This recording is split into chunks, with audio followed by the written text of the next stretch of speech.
everyone, this is Sandra Crooks and this is my mission reflection video for our summer ECG 300 class. Um, First thing I wanted to mention is that I was a transfer student, so I never had the opportunity to take ECG 100 or 200, so this was my first time being involved with the engagements with the common good, the requirement set by Cabrini. And I also wanted to mention that one of the reasons when I chose Cabrini as my transfer school when I graduated from Montgomery County Community College is because I thought that this idea of making it a requirement for students to be involved with programs like this seemed to be a very good idea and made me think that there must be some pretty good people at Cabrini to make this a requirement. I didn't know much about it, and I've been at Cabrini for a little over a year now, so this is my first time taking it, and I was really satisfied with the overall experience, and I'm really glad that I got to participate with the Purple Feet Foundation and its organization.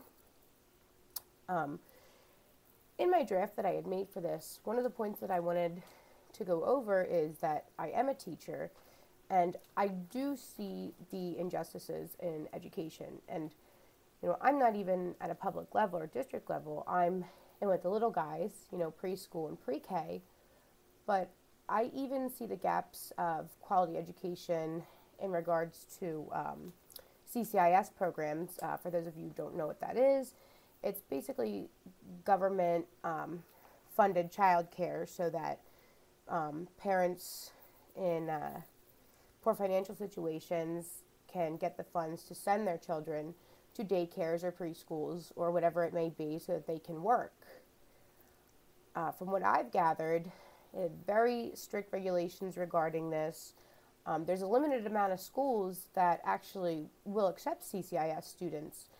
And I've noticed particularly that the schools that do accept these students coming from low-income backgrounds that are on this government-funded program don't always have the best ratings in regards to Keystone Stars, which makes a huge difference. Centers get accreditations that basically state they are better programs because they've done certain certifications and hold certain credentials that are believed to be better for the outcome of the student. So, that's an indifference that I've noticed just working at pre-K and Head Start programs, that, the best centers don't offer seats to those on CCIS. And, generally I just think that that's unfair treatment. The money's coming in, what does it matter? And I think that there is a stigmatism surrounded by children coming from these homes. They are automatically not considered because, in my opinion, I think they just don't want students like this in their programs because they're aware of the statistics and the many problems that do follow them. So in regards to Think Week and my participation, I was involved with the interviewing session, and I really enjoyed that.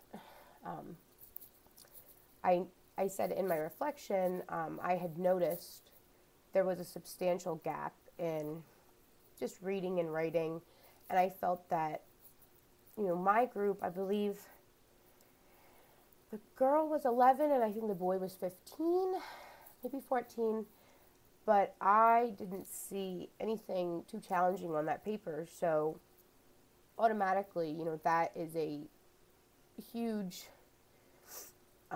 aspect that I had noticed with these children coming from inner city schools, and it speaks for itself. They had difficulty not only just reading the questions that they had for me, but I felt when they were taking down my answers, it was very difficult for them to spell or form sentences in a correct way, an adequate way that a middle school to high school student should be able to do.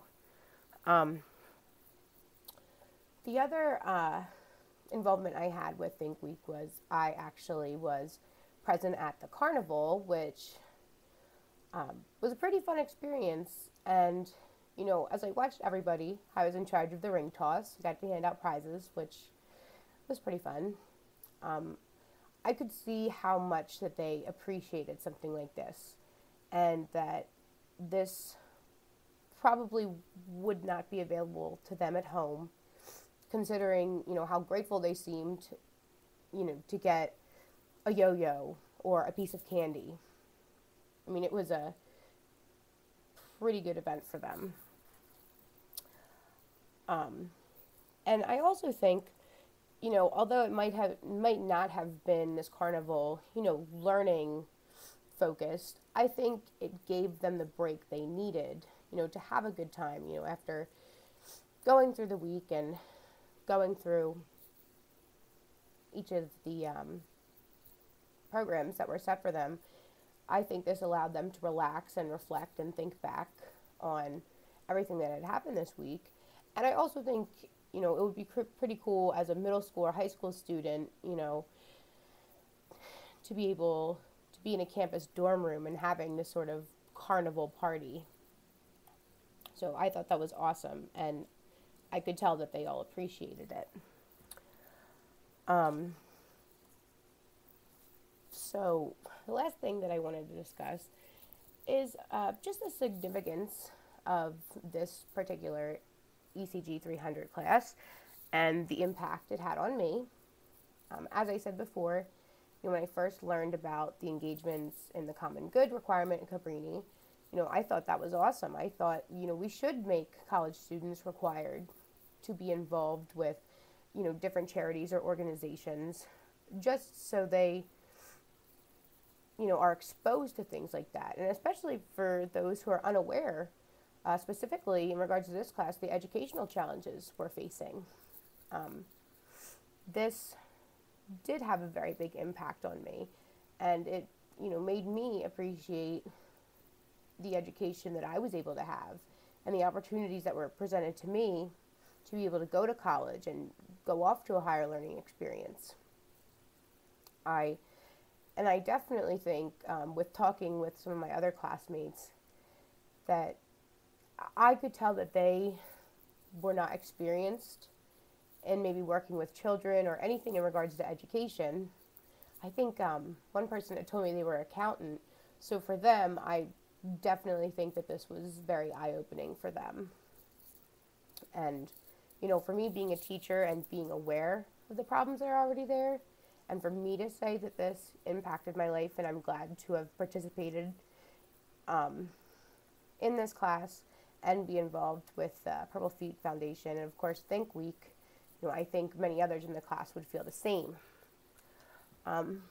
Overall, my plan in the future, as I said before, I'm very passionate about education. I would like to facilitate professional development classes as my career goal, and I hope that in my work I'm able to shed light on educational gaps. And perhaps, if I do get free time, once I'm done college, possibly I could be involved in one of these organizations, because I do think that they're beneficial, and I don't think that they're a waste of time, no matter how small or large the impact was. I remember reflecting in the first week about how much of an impact do you think the Purple Feet Foundation has in regards to, the overall problem that we're facing. And I said, although this only impacts the lives of, I would say maximum 40 to 50 students, I think that, to change the perspective or life of one child is enough. And as I've said before, it's heading in the right direction so that we can hopefully one day correct these problems. But overall, I had a really good experience. I'm glad to be involved in the class, and I'm thankful for all the new knowledge that I gained. Thank you for everything.